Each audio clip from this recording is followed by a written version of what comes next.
Hi friends, welcome back to my channel. ಇವತ್ತು ಕರ್ಜಿಕಾಯಿ ಮಾಡೋಣ ಅಂದ್ಕೊಂಡಿದ್ದೀನಿ. ಇದು ತುಂಬಾ ಗರಿ ಗರಿಯಾಗಿ ಇರುತ್ತೆ. ತಿಂಗಳುಗಟ್ಟಲೆ ಕೂಡ ಇಟ್ಕೊಂಡು ಇದನ್ನು ತಿನ್ಬೋದು. ಇದು ಹೇಗೆ ಮಾಡೋದಂತ ನೋಡೋಣ. ಅದಕ್ಕೂ ಮುಂಚೆ ಇನ್ನೂ ನಮ್ಮ ಚಾನಲ್ಗೆ ಯಾರೆಲ್ಲ ಸಬ್ಸ್ಕ್ರೈಬ್ ಆಗಿಲ್ಲ ಅಂದರೆ ಪ್ಲೀಸ್ ಸಬ್ಸ್ಕ್ರೈಬ್ ಮಾಡ್ಕೊಳ್ಳಿ. ಈಗ ಹೇಗೆ ಮಾಡೋದಂತ ನೋಡೋಣ.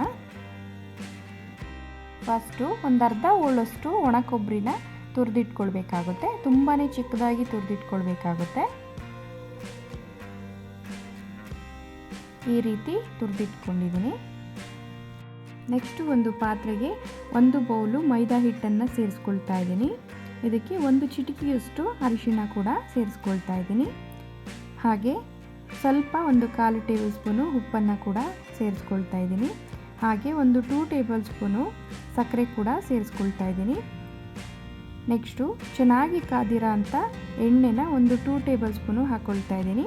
ಈ ರೀತಿ ಹಿಟ್ಟು ಮೇಲೆ ಕಾದಿರೋ ಎಣ್ಣೆ ಹಾಕಿದಾಗ ಈ ರೀತಿ ಬಬಲ್ಸ್ ಬರಬೇಕಾಗುತ್ತೆ. ಆಗ ತಿನ್ನುವಾಗ ತುಂಬಾ ಗರಿ ಗರಿಯಾಗಿ ಕ್ರಿಸ್ಪಿಯಾಗಿ ಕೂಡ ಇರುತ್ತೆ ಕರ್ಜಿಕಾಯಿ. ಸೊ ಹಾಗಾಗಿ ಎಣ್ಣೆನ ಈ ರೀತಿ ಬಿಸಿ ಮಾಡಿ ಹಾಕ್ಕೊಳ್ಬೇಕಾಗುತ್ತೆ ಹಿಟ್ಟಿಗೆ.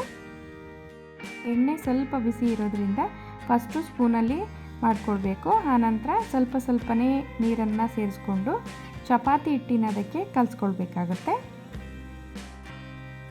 ಎಣ್ಣೆನ ಈ ರೀತಿ ಬಿಸಿ ಮಾಡಿ ಹಾಕೋದ್ರಿಂದ ತುಂಬಾ ಗರಿ ಗರಿಯಾಗಿ ಇರುತ್ತೆ ಕರ್ಜಿಕಾಯಿ. ಸೊ ಹಾಗಾಗಿ ಎಣ್ಣೆನ ಬಿಸಿ ಮಾಡಿ ಹಾಕ್ಕೊಳ್ಬೇಕು. ಈಗ ಚೆನ್ನಾಗಿ ನಾದ್ಕೊಳ್ಬೇಕಾಗುತ್ತೆ ಹಿಟ್ಟನ್ನು. ಸ್ವಲ್ಪನೇ ನೀರು ಹಾಕ್ಕೊಂಡು ಚೆನ್ನಾಗಿ ಹಿಟ್ಟನ್ನು ಕಲಿಸ್ಕೊಂಡಿದ್ದೀನಿ. ಈ ರೀತಿ ಚೆನ್ನಾಗಿ ನಾದ್ಕೊಂಡು ಇದನ್ನು 2 ಅವರ್ ರೆಸ್ಟ್ ಮಾಡೋದಕ್ಕೆ ಬಿಡೋಣ. 1 ಬೌಲಷ್ಟು ಶೇಂಗಾ ಬೀಜನ ತೊಗೊಂಡಿದ್ದೀನಿ. ಇದನ್ನು ಸ್ವಲ್ಪ ಚೆನ್ನಾಗಿ ಕ್ರಿಸ್ಪಿಯಾಗಿ ಹುರಿಬೇಕಾಗುತ್ತೆ.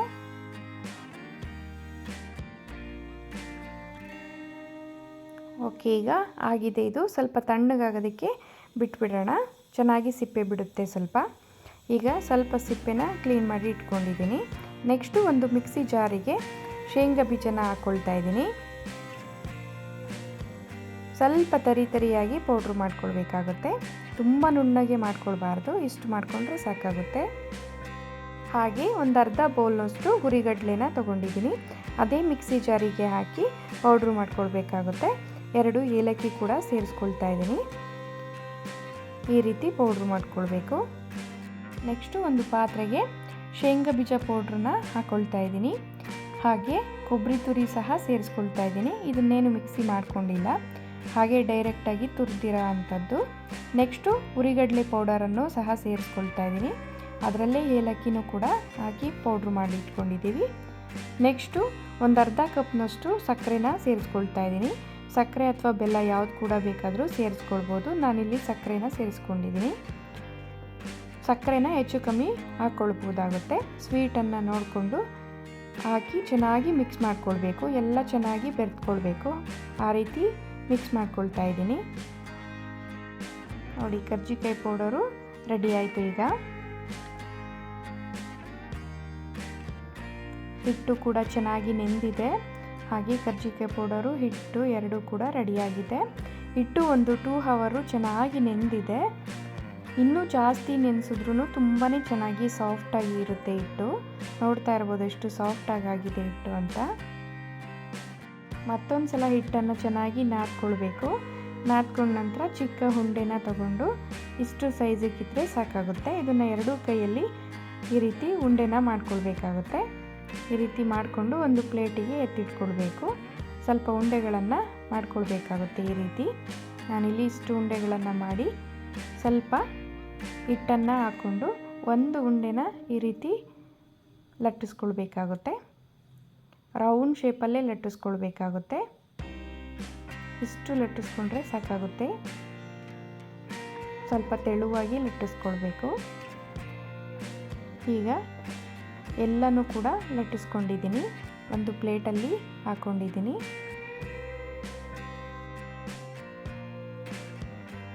ನೆಕ್ಸ್ಟು ಈ ರೀತಿ ಕರ್ಜಿಕಾಯಿ ಮೋಲ್ಡಲ್ಲಿ ಸಹ ಮಾಡ್ಕೊಳ್ಬೋದು.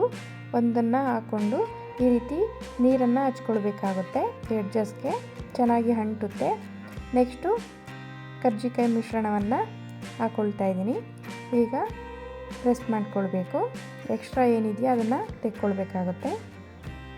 ನೋಡಿ, ಈ ರೀತಿ ಎಕ್ಸ್ಟ್ರಾನ ತೆಕ್ಕೊಳ್ತಾ ಇದ್ದೀನಿ.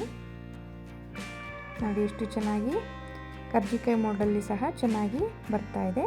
ನಾನೀಗ ಕರ್ಜಿಕಾಯಿ ಮೋಲ್ಡ್ ಇಲ್ಲ ಅಂದರೂ ಕೂಡ ಕೈಯಲ್ಲಿ ಯಾವ ರೀತಿ ಮಾಡೋದಂತ ತೋರಿಸ್ತಾ ಇದ್ದೀನಿ ನೋಡಿ. ಆ ರೀತಿ ತಗೊಂಡು ಸುತ್ತ ಎಡ್ಜಸ್ಗೆ ನೀರನ್ನು ಹಚ್ಕೊಂಡ ನಂತರ ಈ ರೀತಿ ಅಂಗೈಯಲ್ಲಿ ಈ ರೀತಿ ಪ್ರೆಸ್ ಮಾಡ್ಕೊಳ್ಬೇಕು. ನೆಕ್ಸ್ಟು ಈ ರೀತಿ ಎಡ್ಜಸ್ನ ಗಟ್ಟಿಯಾಗಿ ಪ್ರೆಸ್ ಮಾಡ್ಕೊಳ್ಬೇಕಾಗುತ್ತೆ. ಅದು ಓಪನ್ ಆಗಬಾರ್ದು, ಆ ರೀತಿ ಪ್ರೆಸ್ ಮಾಡ್ಕೊಳ್ಬೇಕು.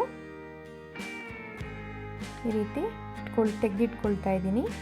ನೆಕ್ಸ್ಟು ಸಹ ಎಡ್ಜಸ್ಗೆ ಈ ರೀತಿ ನೀರನ್ನ ಹಚ್ಕೊಳ್ಬೇಕು. ಫಸ್ಟು ಅಂಗೈಯಲ್ಲಿ ಹಾಕ್ಕೊಂಡು ನೆಕ್ಸ್ಟು ಸ್ಪೂನಿಂದ ಕರ್ಜಿಕಾಯಿ ಹಿಟ್ಟನ್ನು ಹಾಕಿ ಈ ರೀತಿ ಒಂದು ಕಡೆಯಿಂದ ಮಾತ್ರ ಫೋಲ್ಡ್ ಮಾಡ್ಕೊಳ್ಬೇಕು. ನೆಕ್ಸ್ಟು ಚೆನ್ನಾಗಿ ಈ ರೀತಿ ಪ್ರೆಸ್ ಮಾಡಿಕೊಂಡ್ರೆ ನೋಡಿ ಎಷ್ಟು ಚೆನ್ನಾಗಿ ಕೈಯಲ್ಲಿ ಸಹ ನಾವು ಕರ್ಜಿಕಾಯಿನ ಮಾಡ್ಕೊಳ್ಬೋದು ಅಂತ. ನೋಡಿದ್ರಲ್ಲ ಎಷ್ಟು ಚೆನ್ನಾಗಿ ಕರ್ಜಿಕಾಯಿದು ರೆಡಿ ಆಯಿತು. ನೆಕ್ಸ್ಟು ಇದನ್ನು ಎಣ್ಣೆ ಕಾಯಲಿಕ್ಕೆ ಇಟ್ಟಿದ್ದೀನಿ. ಒಂದೊಂದಾಗಿ ಹಾಕ್ಕೊಳ್ತಾ ಹೋಗೋಣ. ಇದು ಜಾಸ್ತಿ ಟೈಮ್ ಏನು ತೊಗೊಳ್ಳೋದಿಲ್ಲ, ಜಸ್ಟ್ 1 ನಿಮಿಷ ಫ್ರೈ ಆದರೆ ಸಾಕಾಗುತ್ತೆ. ಎರಡೂ ಕಡೆ ಚೆನ್ನಾಗಿ ಫ್ರೈ ಮಾಡ್ಕೊಳ್ಬೇಕಾಗುತ್ತೆ. ಚೆನ್ನಾಗಿ ಫೋಲ್ಡ್ ಮಾಡಿರೋದ್ರಿಂದ ಎಲ್ಲೂ ಬಿಚ್ಕೊಳ್ತಾ ಇಲ್ಲ. ಚೆನ್ನಾಗಿ ಕಲರ್ ಕೂಡ ಎಲ್ಲ ಚೇಂಜ್ ಆಗಿದೆ. ಇಷ್ಟು ಕಲರ್ ಆದರೆ ಸಾಕಾಗುತ್ತೆ. ಮತ್ತೆ ತೆಕ್ಕೊಳ್ಳೋಣ. ಈಗ ಎಣ್ಣೆನ ನೀಟಾಗಿ ಸೋಸ್ಕೊಂಡು ತೆಕ್ಕೊಳ್ಬೇಕಾಗುತ್ತೆ.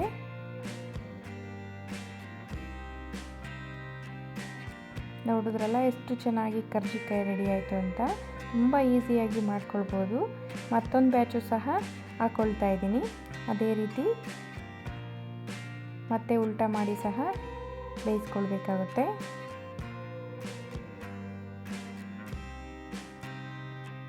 ಓಕೆ, ನೆಕ್ಸ್ಟ್ ಬ್ಯಾಚು ಕೂಡ ರೆಡಿ ಆಯಿತು. ಮತ್ತೆ ತೆಕ್ಕೊಳ್ತಾ ಇದ್ದೀನಿ. ತುಂಬಾ ಈಸಿಯಾಗಿ ಮಾಡ್ಕೊಳ್ಬೋದು. ತುಂಬ ಗರಿ ಗರಿಯಾಗಿ ಕೂಡ ಇರುತ್ತೆ. ಇದು ತಿಂಗಳುಗಟ್ಟಲೆ ಇಟ್ಕೊಂಡು ತಿನ್ಬೋದು, ಅಷ್ಟು ಚೆನ್ನಾಗಿರುತ್ತೆ. ನೋಡಿದ್ರಲ್ಲ ಯಾವ ರೀತಿ ಕರ್ಜಿಕಾಯಿ ಮಾಡೋದು ಅಂತ. ಇದೇ ರೀತಿ ನೀವು ಒಮ್ಮೆ ಟ್ರೈ ಮಾಡಿ ಹೇಗಿದೆ ಅಂತ ಕಮೆಂಟ್ ಮಾಡಿ.